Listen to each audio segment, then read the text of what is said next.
Thank you, Glenn, and thank you to the church here for allowing me to come and talk about a mission project that I've been sold on for many years. I'm a hillbilly from the Ozark Mountains. I have traveling with me my wife, Mary, of almost 63 years. I found her on a peach tree in Atlanta, Georgia.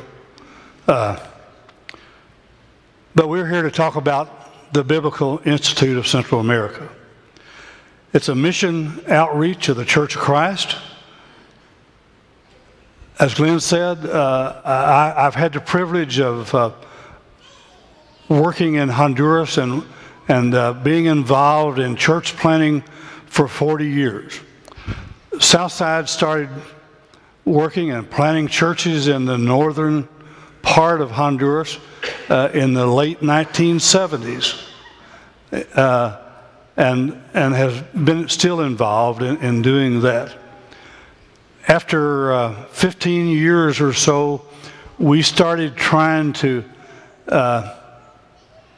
update what we were doing to provide a basis for the churches in Honduras to continue to grow and exist beyond our involvement.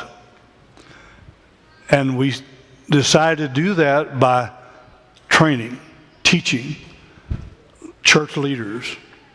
And we operated 3 different pre-BICA type schools. And one day in the middle to late 1990s, a man by the name of George Hall called me one day.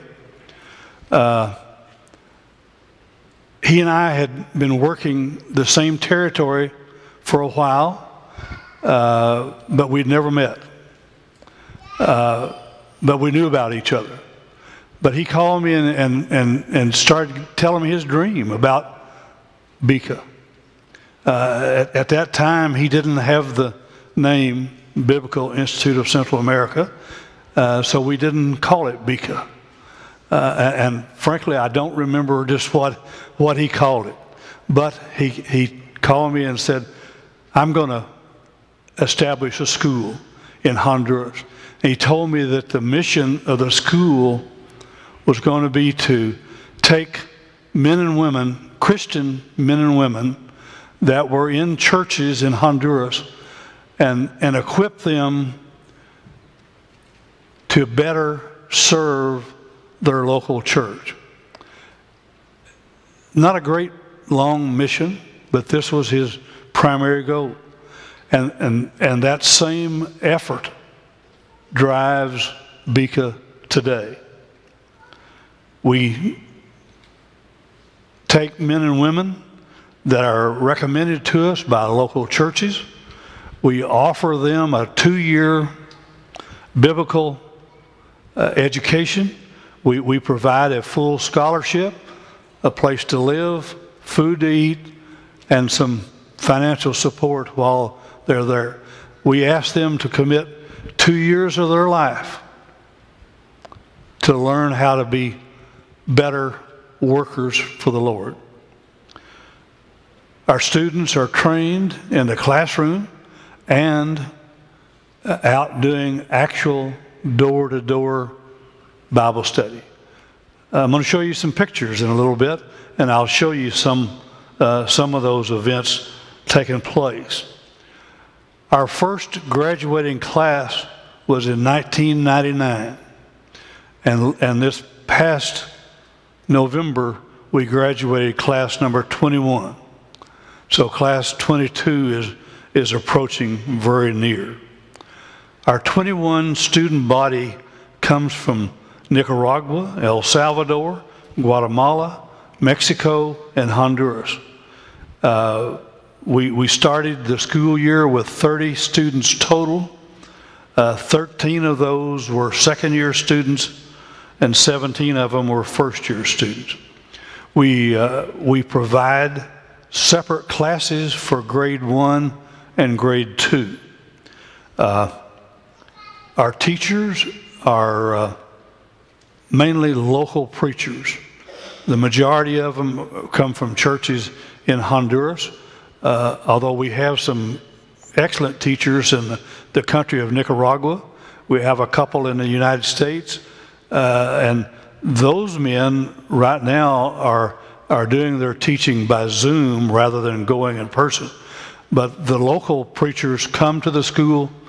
They come and spend a full week. They have an assigned topic to teach the full week, and a teacher's expenses to the school averages about $80 a week for a teacher. We're working on 2022 when we start thinking about graduation, which is coming up soon, December the 4th, class number 22. We have to start well in advance to prepare for next year.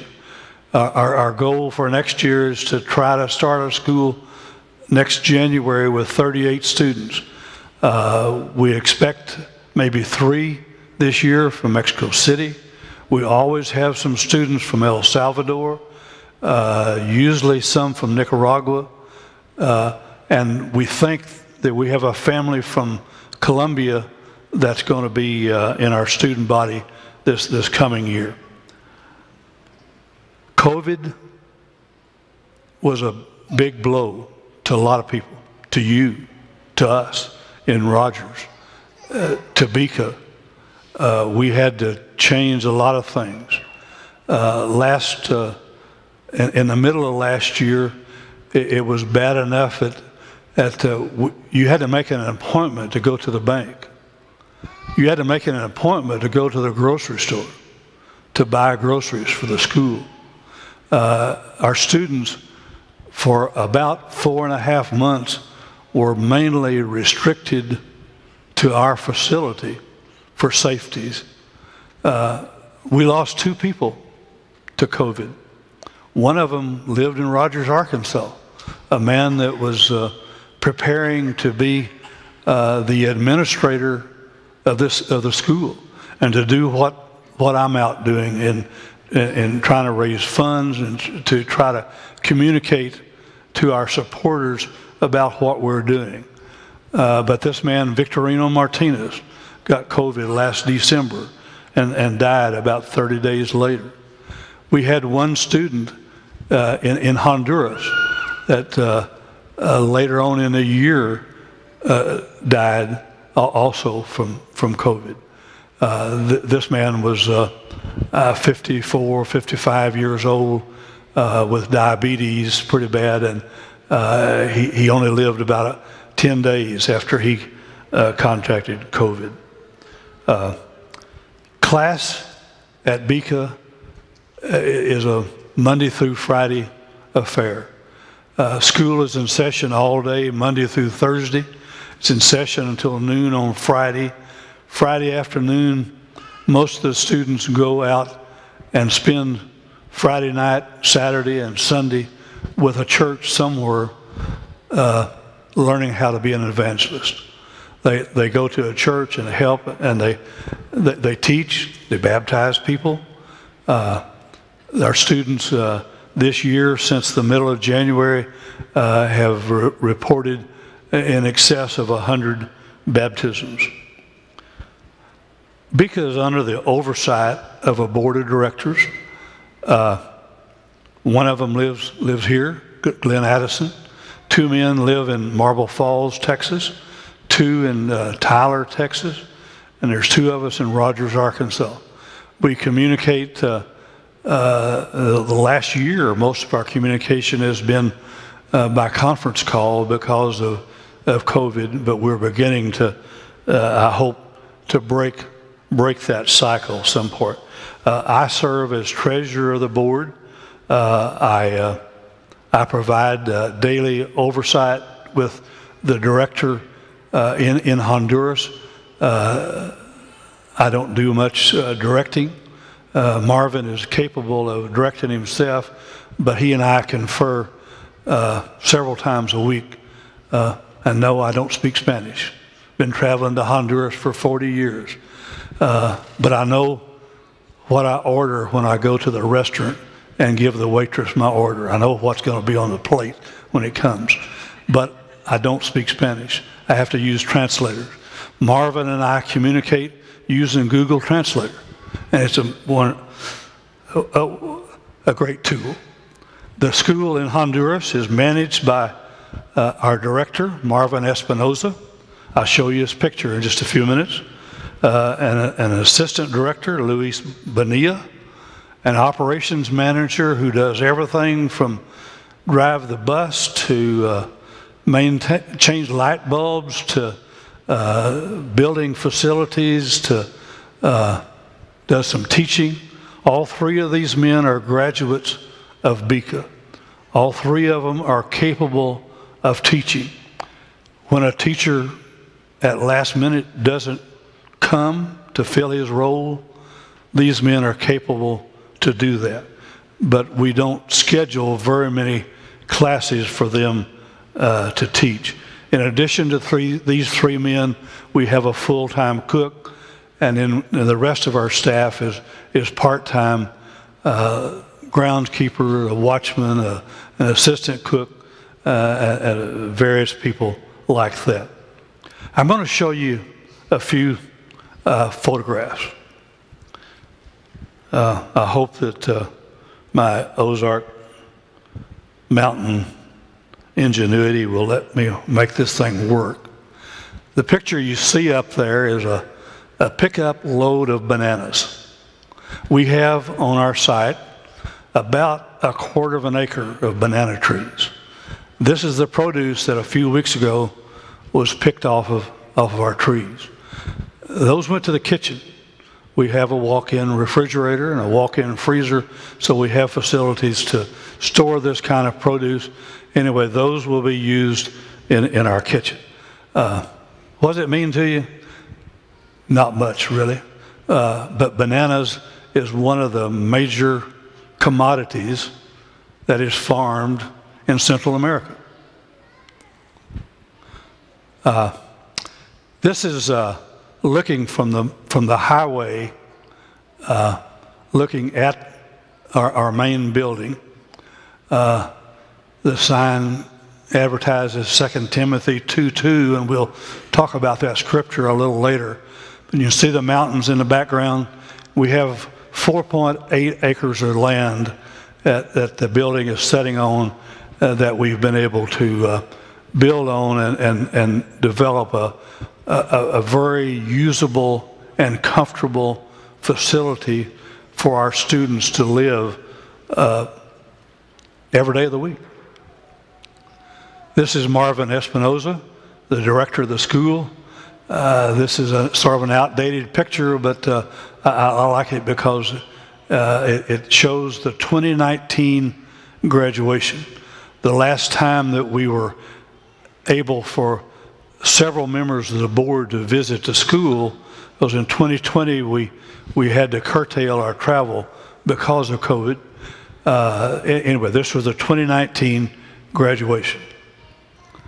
Another picture of the same stage, the man in the suit was Victorino Martinez that I spoke about a few minutes ago that COVID took his life this year. The audience of that crowd, there was about 700 in attendance at the 2019 graduation. The row of students on the front row was the next year graduates that were observing the graduation. This also dates back to 2019.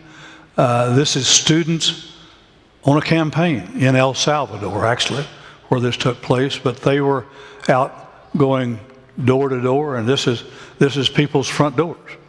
And they were asking people to study the Bible with them, and the Bible study was going on there. And in the background, the picture I'm looking at is a little bit fainter. These are a little bit brighter. There's two more students a little farther away. The next picture was part of the same campaign, a Bible study where the student was invited inside to sit down and open the book. Back at the school, this is one of our classrooms at Beacon. This is Roberto and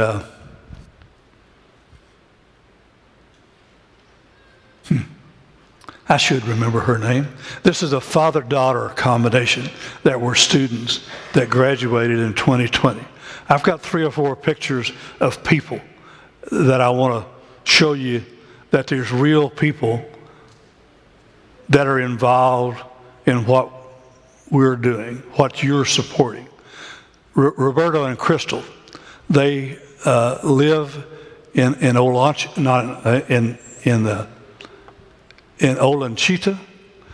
which is a little city 130, 140 miles away from the school. A pretty strong area of the church. There's a big river up there, the Algon, A-G-U-N, the Algon River Valley, that there's about 20 good, strong congregations, and this family is from one of those. This is Henry Hernandez. Henry graduated in 2018. His home is in Olancho State, in the central part of the country. In Honduras, that's in the south. Progreso and where the school is located, we're in the north. But Olancho State is central Honduras. Henry graduated in 2018. He went home. His father is a preacher, preaches for a small church there. His father recommended him as a student. He went home after graduation and started another congregation a few miles down the road, and he works a full-time job as a chaplain for Persidian Company. Persidian is a nonprofit corporation located in Alpharetta, Georgia. They have an operation in Olancho State in Honduras. They provide medical services, family counseling services, and they have a cadre of chaplains. They go into homes. One of the doctors that I'm personally acquainted with works up in the mountains. Sometimes he goes and is gone for 2 weeks at a time. But after they go and provide services, the next day, a chaplain goes and takes the Bible. This is what Henry does. This is not a Church of Christ organization, but it's a Christian organization. And Henry uses his knowledge that he acquired at Bika to help him fill his role as a chaplain for this organization. This is Wilfredo Duran, a family. They live in Cerritos, Honduras, about 65 miles from where the school is located. An interesting story. He has a twin brother, Alfredo. This is Wilfredo, and his brother is Alfredo. Alfredo lives in Progreso, where the school is. I was involved from Southside with planning a church in Progreso in the late 1980s, I believe, 88, somewhere along in there. And Alfredo lived there. I met Alfredo. The two men, they're twins, and they look like twins. My travels would generally, at that time, I stopped in Progreso and visited with the church. I talked with Alfredo. And the next day, I traveled down the highway 50 miles to Tela, and which is an area of several churches. And Wilfredo lives in that general area. And usually I'd run into Wilfredo. And for almost 2 years, I concerned myself, how did that man be in both places? Finally, someone informed me that I was seeing twins. I don't know why it took a hillbilly that long to learn such a thing. The reason I've got them on here, the other brother that's not pictured here was a student at Beca in our second class. This man went to a different school in La Ceiba that was not part of Beca at about the same time. But their families, their children and grandchildren, since the beginning of Beca, have provided, I think, 17 or 18 students to study at Beca. And these men, this is men and women both, but these families are involved in churches all up and down the northern coast of Honduras.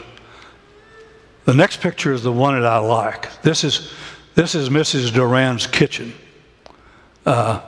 She's making me a cup of coffee, and she makes delicious coffee. Her stove is a steel box, and built around it is a clay structure that makes her stove, and there's a griddle on top of it. This is her kitchen. This is outside under a shed. But again, she's a good provider of coffee and welcomes us to sit at her table quite often. The next 3 or 4 pictures is a series that was made during Easter week of this year. In Latin America, Easter week is a major holiday. We don't have classes the week before Easter. Our students are given the opportunity to go home for a visit if they want to. This is their own expense. Some of them stay at the school because of distance. This particular past year, Easter week, there was a group of 8 or 9 students on their own put together a campaign. A campaign is a gospel meeting. That's what we called it in Rogers, Arkansas. But they went on their own. This young man was preaching in a local church, and I don't remember the name of the little community where they worked, but they spent their holiday week teaching. This is a Bible study as part of that same week's activities. Another Bible study, part of that week's activities. A baptism that took place in the water tank. This is that tank probably been used to wash clothes earlier in the day. And a baptism in the river. A lot of rural baptisms takes place in the river. I had a whole slew of pictures that Marvin sent me for this, but I picked out those to talk about the dedication that our students have to learn and to use their knowledge. Just an advertisement. We're talking about the Biblical Institute of Central America. The front gate to come into our property. The main school building. I was in Honduras the last 2 days of April this year and the first 2 days of May, and one of those evenings I got out after dark and took the picture, a little more visible picture of the main school building. And I'll talk a little more about buildings in just a few minutes. Just another scene of the same building. That building was, when we bought it, was a 70-foot by 70-foot empty warehouse building. We added a kitchen on the left end of that building and made a 2-story building out of the rest of it and converted it into a school and men's dormitory. This is our banana plantation. We have a little more than a third of an acre of banana trees, and you saw the crop that came off of it. We're starting to grow an orchard. I was standing in front of those banana trees. I turned around, looked back towards the highway and back towards the buildings. I only got 2 or 3 trees, but they've got about 20 different trees planted out there, everything from oranges to avocados to all sorts of tropical fruit that we'll use in our kitchen. I turned around and looked the other direction, back towards the mountains, and just to see the land. Our buildings from a distance. This is the dormitories. In addition to the big building, we built 3 fourplex buildings that you can see here. Each building has 4 500-square-foot apartments for married students. The apartment has 2 small bedrooms, a bathroom, and the rest of the apartment is a big living, kitchen, dining, living area. Not big by our standards, but adequate for our students, and better than what we were able to rent.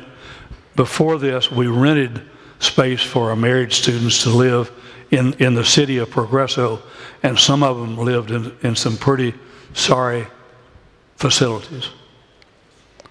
Anyway, there's three of those buildings. It's another scene of one of those. And then this is the first building. This building is 3,000 square foot, just a little bit larger than those 3 fourplexes. But this end houses our director and his family, and then the other end houses our single women students, and their facilities for I think there's 10 beds, 10 or 11 beds in for single women.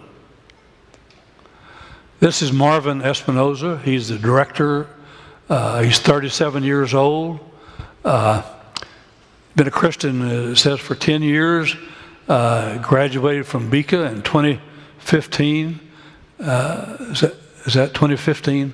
And started working for the school in 2016 as an assistant director, and then was elevated to this position that he fills now.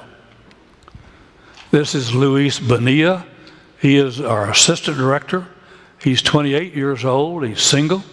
He's been a Christian a little longer. He's 17 years.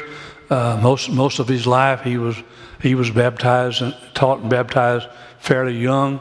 He graduated from Beca in 2012 and has been working since 2016.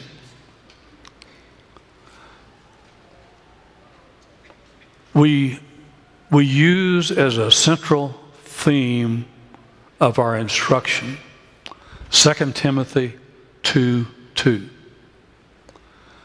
And this is a paraphrase, but find strength in the grace that's found in Christ Jesus.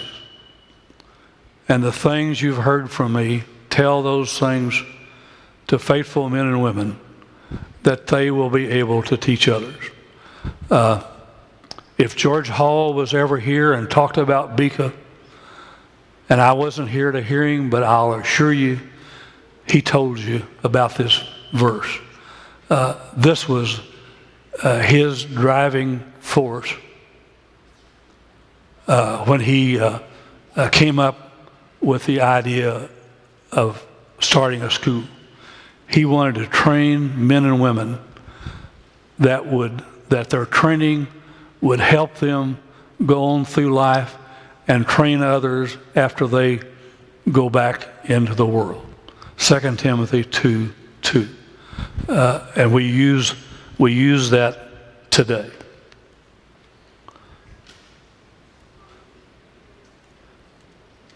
I've talked a little bit about facilities, and I'll probably go back here and repeat myself some. When you get to my age, you use old age as a crutch sometimes to cover up things like that. But when we started Beca in the 1990s, and George and I were both involved in original plans, but we talked a lot about facilities.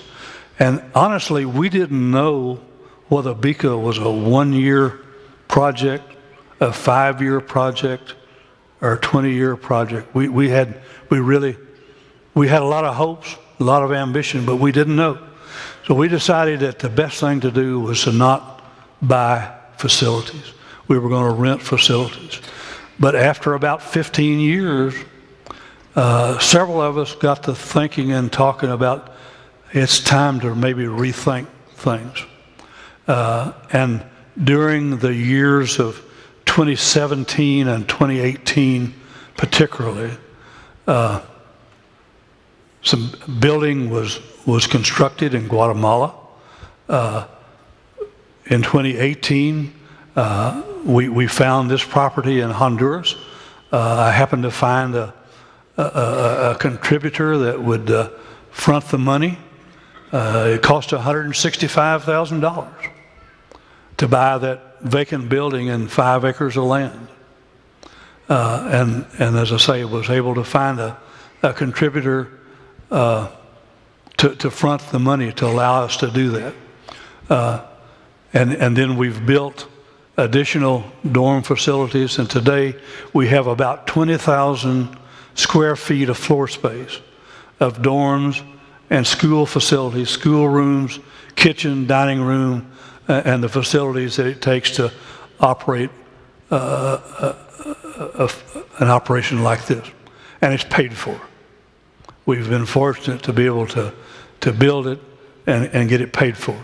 So we're not out trying to raise building funds from anyone.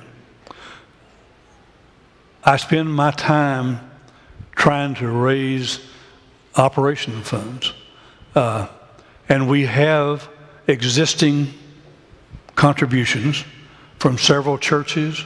Some of them are in Texas, a few in Mississippi, some in Arkansas, a couple in Tennessee, one in Illinois, one in Missouri. We have existing contributions that will finance a school of 30, maybe 32 students and pay all of the bills. We hope this year to expand another 7 or 8 students. So I'm out trying to raise some new money to cover that. And we're going to start providing in 2022 some continuing education to graduated students. We're going to invite some students to come back for some 1-week sessions and study how to grow a church and how to appoint elders. This is something new. We've never tried it before, but this is going to begin hopefully in January of this year. And I'm out trying to raise new money to do that. And I've been fortunate enough in the last few months to come up with some new money. There's a lot of small churches that we had not solicited in the past, and I've found that it's effective to talk to some of the small churches. We as BICA, and I'm speaking for the board, speaking for the staff, speaking for the students, we appreciate your support and your prayers. We need both. Your support, I think, is well used. We reorganized our business affairs a couple of years ago and developed some mechanisms so that our contributions are recorded in 2 different places, 2 different sets of books, so we can always go back and verify if somebody's contribution is missed. We send contributors monthly receipts when we get their contribution, a receipt for their contribution, and a newsletter to keep people informed of what we're doing. Our board is kept informed of our business practices. Our board receives a weekly detailed expense report. Our biggest expense is the money that it takes to operate the school in Honduras. The average monthly cost to run the daily business of the school is about $17,000 a month. There's always some year-end cost for graduation and this type of thing, so our average for the year is a little more than that. But again, our current giving pays our bills and allows us to maintain an adequate reserve. But your contribution is very much appreciated. I'm going to stop talking. I probably could talk for a while, but I usually have to be told to hush. I'd welcome questions, whether they're public or whether you want to ask in private, either way.